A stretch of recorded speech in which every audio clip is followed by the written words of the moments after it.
Assalamualaikum warahmatullahi wabarakatuh. Selamat pagi, selamat siang, selamat malam para pelajar senusantara.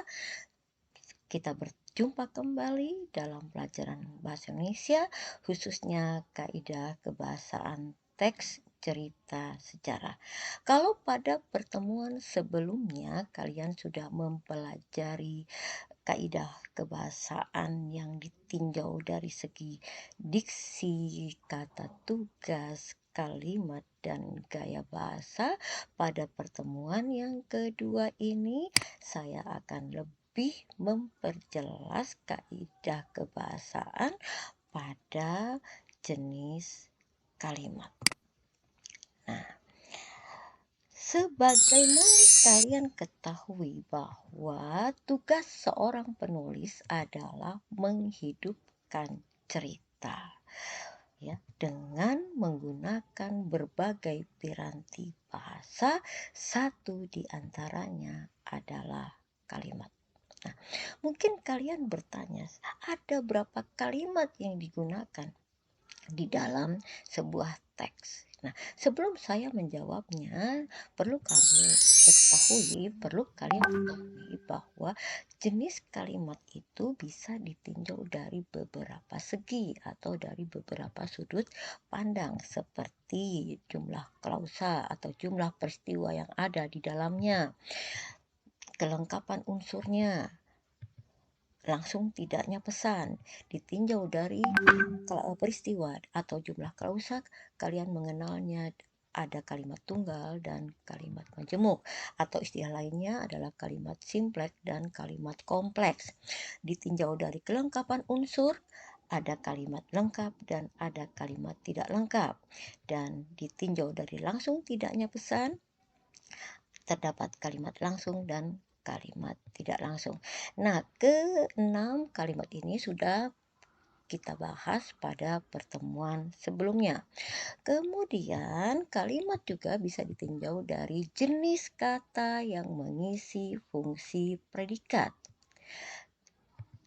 Juga ada kalimat yang ditinjau dari urutan unsurnya, dan yang ketiga atau yang terakhir, yang keenam, ditinjau dari peran subjek.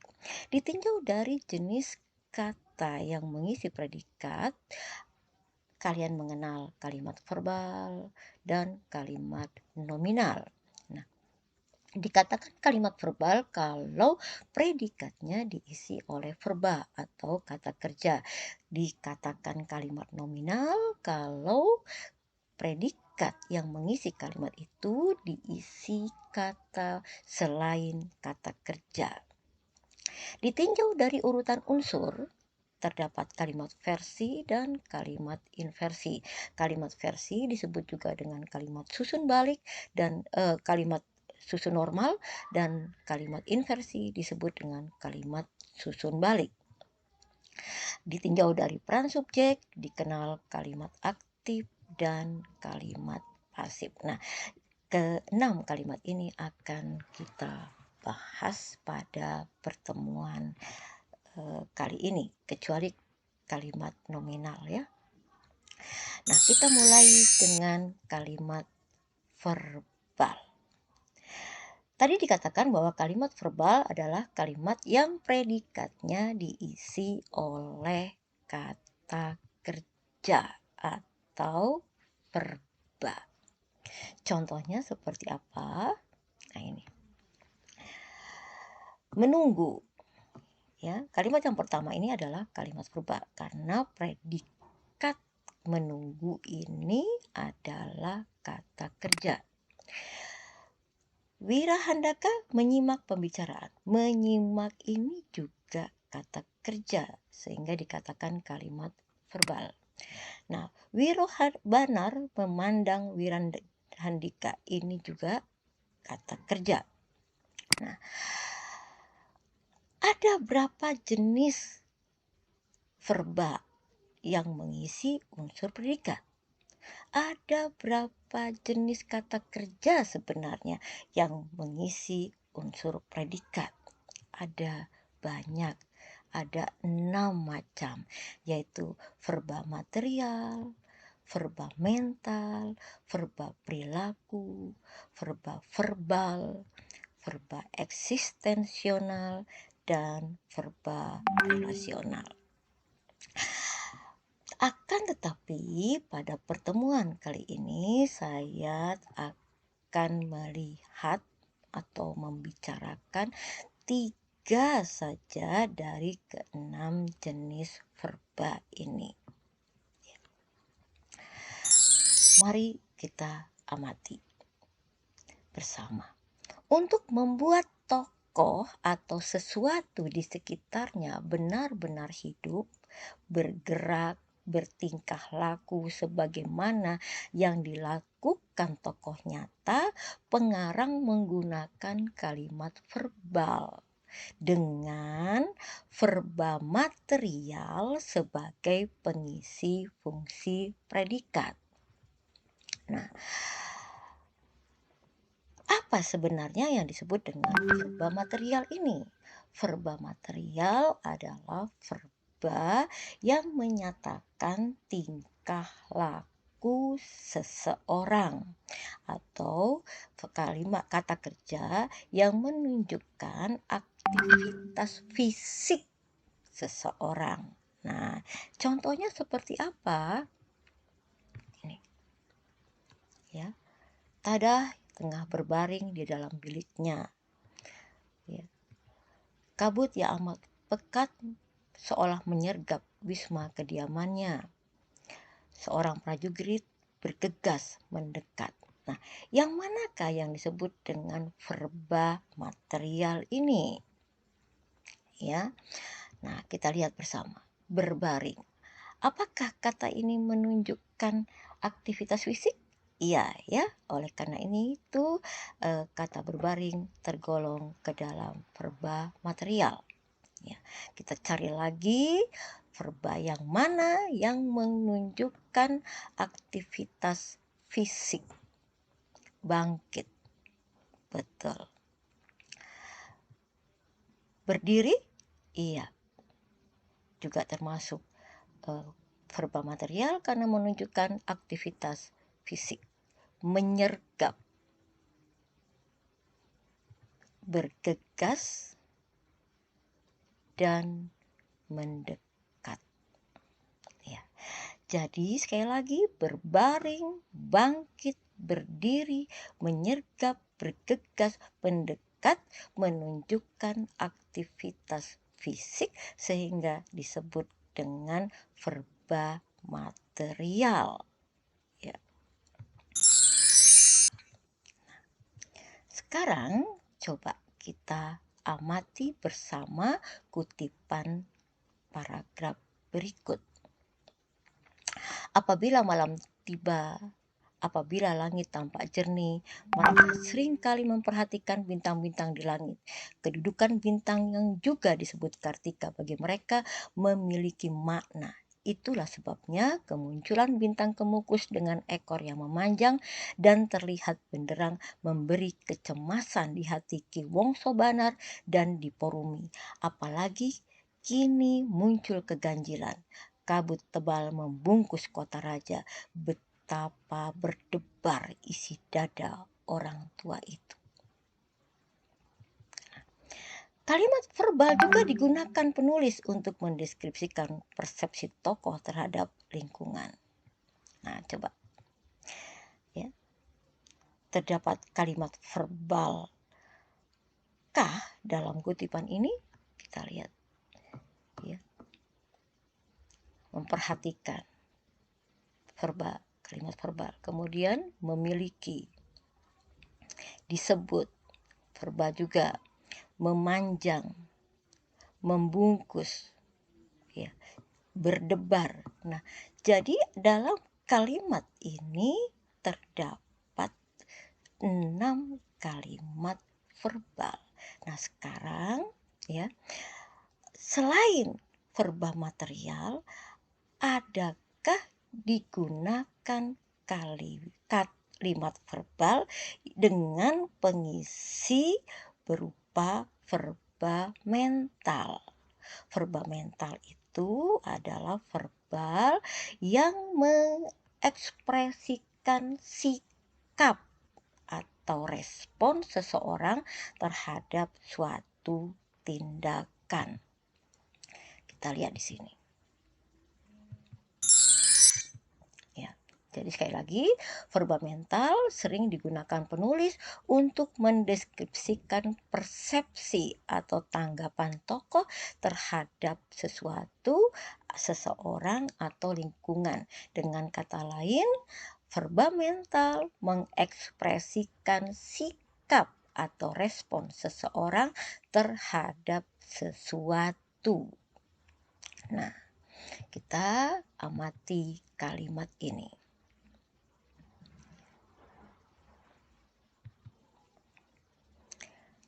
Ya, ada 3 kalimat, kita coba ini ya.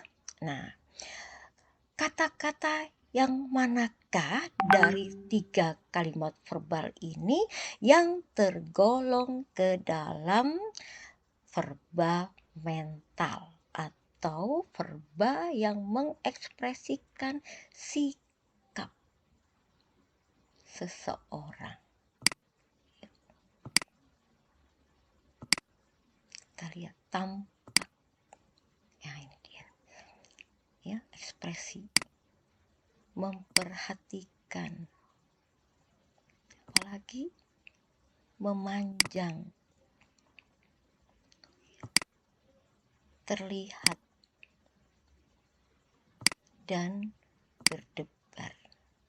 Ya, jadi tampak, memperhatikan, memanjang, terlihat, berdebar, ini merupakan ekspresi sikap atau respon seseorang terhadap sesuatu, sehingga kelima verba ini tergolong ke dalam verba mental yang digunakan di dalam kalimat verba. Sekarang kita amati kutipan berikut dan kita lihat jenis apa saja yang digunakan pengarang untuk mendeskripsikan dan menghidupkan latar suasana. Wirandaka berdesir ketika telinganya menangkap suara melengking, menyayat. Suara burung gagak di malam hari benar-benar menimbulkan rasa tidak nyaman di hati siapapun. Bukan hanya burung gagak, suara burung bence pun ikut membelah malam bersahutan. Apalagi ketika beberapa ekor anjing menyalak bersahutan, beradu keras dan saling mengejek. Seorang bocah amat ketakutan oleh suara anjing itu dan bersembunyi di sela pelukan ayah dan ibunya. Bagi bocah itu, di luar sana ketika anjing sedang saling menggonggong, sedang ada hantu yang mencuri perhatian anjing-anjing itu, bukan anjing itu yang membuat bocah itu ketakutan, tetapi lebih karena hantunya yang matanya melotot akan lepas, lidahnya menjulur terayun-ayun, menetes-netes. Ya, luar biasa ya cara pengarang menggambarkan situasi ini sehingga pembaca dapat larut di dalam kutipan ini. Nah, kalau kalian amati ya, dari ketujuh kalimat ini, mayoritas kalimat yang dipakai adalah kalimat majemuk. Ya, sebagaimana kalian ketahui bahwa kalimat majemuk itu adalah kalimat yang di dalamnya mengungkap banyak peristiwa, sehingga kalimat itu diyakini dapat dengan baik menggambarkan sesuatu. Nah, kita amati dari sekian banyak kalimat verbal yang digunakan oleh pengarang untuk menggambarkan atau mendeskripsikan latar situasi ini, verba apa saja yang dipakai di dalamnya. Kita cari bersama, kita mulai dari verba material, ya, yaitu verba yang menggambarkan aktivitas fisik. Yang mana kira-kira? Iyo, menangkap. Bagus sekali, menangkap. Ya, yang mana lagi? Menyayat. Ya, kita cari lagi. Menimbulkan. Membelah. Ya, ini adalah kelompok-kelompok verba material. Masih ada lagi kah yang tergolong verba material? Kita lihat bersembunyi, betul. Ya. Kemudian mencuri, membuat, melotot, dan menjulur. Ya. Jadi banyak sekali ya, kita hitung bersama. 1, 2, 3, 4, 5, 6, 7, 8, 9 kata kerja material atau 9 verba material digunakan dalam paragraf ini. Nah, kita cari lagi. Selain verba material, ada verba apa lagi di dalamnya? Ya. Kita cari verba mental. Ya. Berdesir. Ya. Kemudian ada lagi kah? Ya.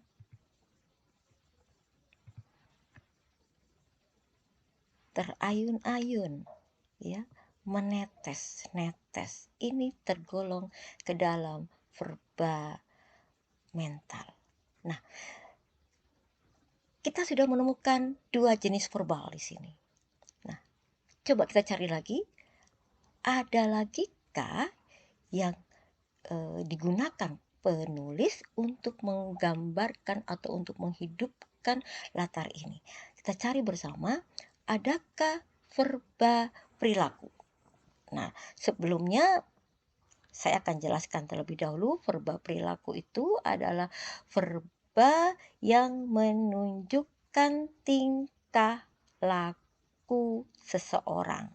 Nah, verba perilaku ini merupakan penggabungan 2 verba, yaitu verba verbal, verba ucapan, dan verba material atau verba fisik. Ya, kita lihat di sini. Ada tidak? Ya. Bersahutan, ya. Bersahutan ini ada aktivitas fisik, ya, dan ada aktivitas ucapan atau verbal. Kemudian ada lagi kah? Ya.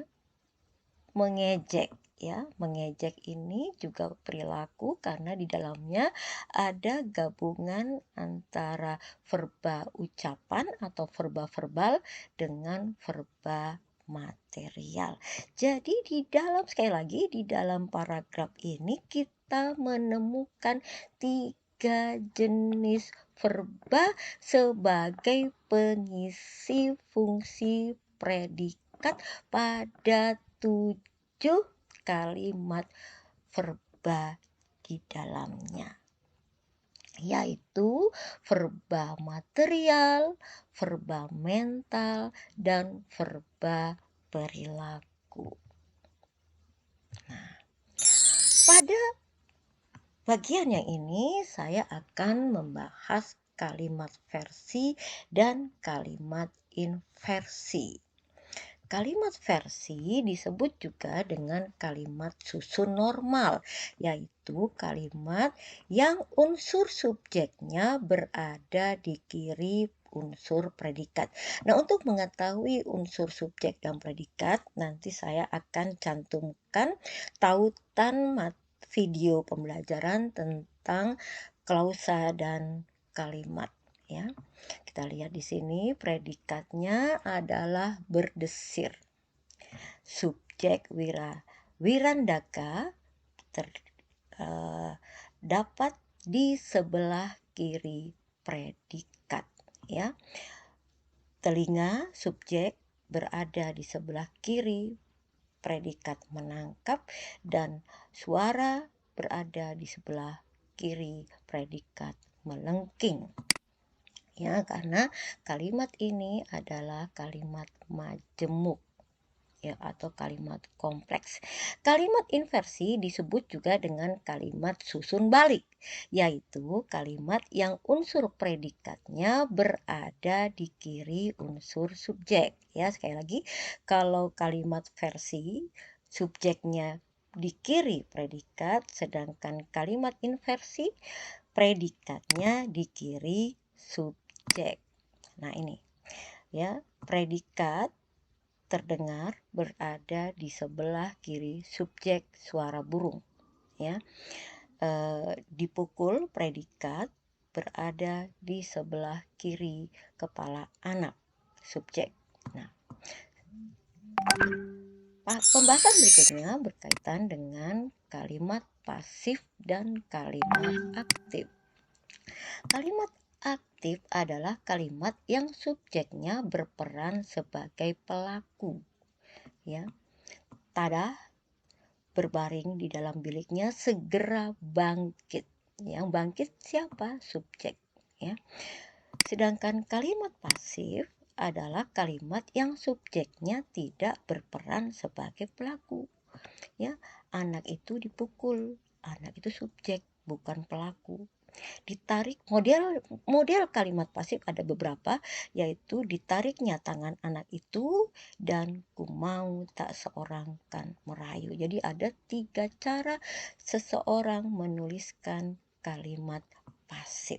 Nah, anak-anak, dari paparan di atas dapat disimpulkan beberapa hal berikut. Penulis memiliki tugas menghidupkan cerita yang dibuatnya agar pembaca dapat larut di dalam cerita itu. Kalimat adalah satu piranti yang digunakan untuk mendeskripsikan latar, perilaku tokoh, digunakan kalimat verbal, kalimat majemuk, kalimat aktif, pasif, kalimat versi, dan kalimat inversi. Di dalam kalimat majemuk diungkap beberapa aksi, beberapa peristiwa, beberapa keadaan, sehingga kalimat ini dapat secara rinci menggambarkan situasi dan perilaku tokoh lebih baik. Kalimat verbal juga digunakan untuk menggambarkan tokoh tampak bergerak, bertingkah laku, berbicara. Jenis verba yang digunakan adalah verba mental, verba material, dan verba perilaku. Anak-anak, sampai di sini dulu pertemuan kita. Terima kasih Ibu sampaikan atas perhatian kalian. Sampai berjumpa kembali pada pertemuan berikutnya. Wassalamualaikum warahmatullahi wabarakatuh.